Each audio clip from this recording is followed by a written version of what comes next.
For this today's presentation on educational technology and diversity, I will be presenting to you a case of educational diversity and technology that you could use in your classrooms. The diversity that I'm going to address today stems from linguistic diversity and the need for it. We do need to address linguistic diversity because there are ESL students who cannot access technology due to the language barriers and the lack of understanding the content that takes place because they do not know the language that the content is being presented in. Providing content in multiple languages and using translation tools really assist ESL students in being able to understand the material, engage in the classroom, and achieve academic success. This involves translating textbooks, handouts, and digital content, as well as real time translation tools, just in case they are not understanding what is happening during the classroom.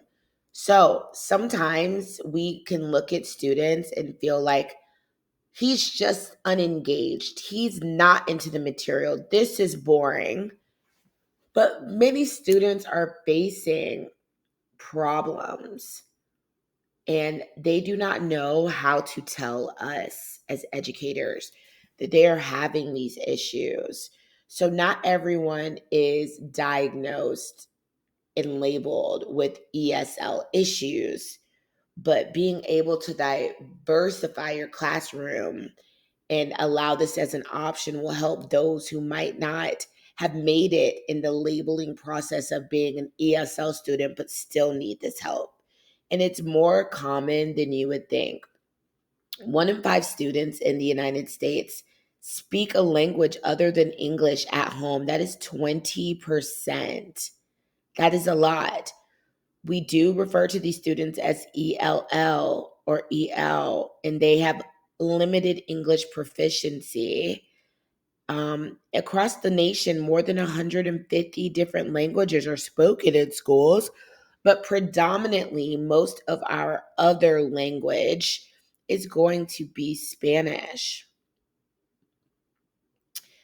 I did find some technological tools that would help facilitate better communication between teachers and students and among students and students, and to assist the students in gaining fair access to the content based off of their diverse linguistic backgrounds. So I chose 3 apps to share with you all today that can kickstart your classroom. Google Translate.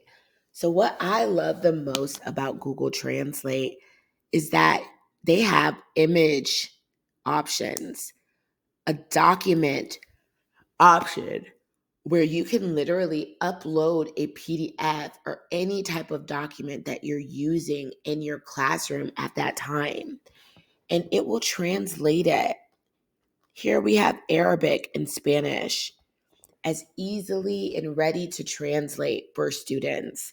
So if you have some type of exercise that a student will be able to just upload into this and then also put it back into English if that's what they wanted to do. What I love also is they have a website tab where students can enter a website and the entire website will be translated into their home language for them. I think that this is very valuable. Microsoft Translator does the same thing, and you can join a conversation, real time translated conversations across devices for one on one chat or large group interactions, which will translate what you're saying in real time. So, you as a teacher could be speaking at the top of the room, and one of your students will be able to use this in real time to understand what you're saying as you're lecturing. This is such a valuable tool. Talk English allows your students to speak English with people in real time by speaking English lessons, English video lessons, regular English lesson, business, different jargon, interview English lessons.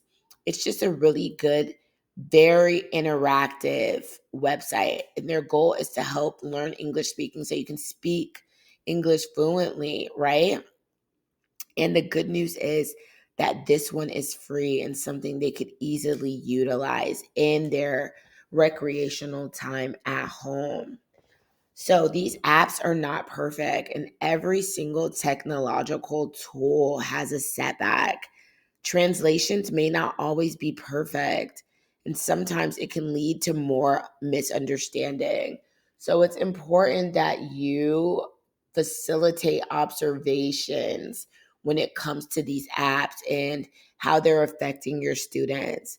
Over relying on the tool might also hinder the students' motivation to learn English if they are only using the tool and not necessarily interacting in person. Teachers and students also need to take the time to use these tools and to maximize the most out of it. And then data privacy can be a concern, but that's something that students should display with digital citizenship and the responsibilities that you should teach all of your students when you are beginning the course.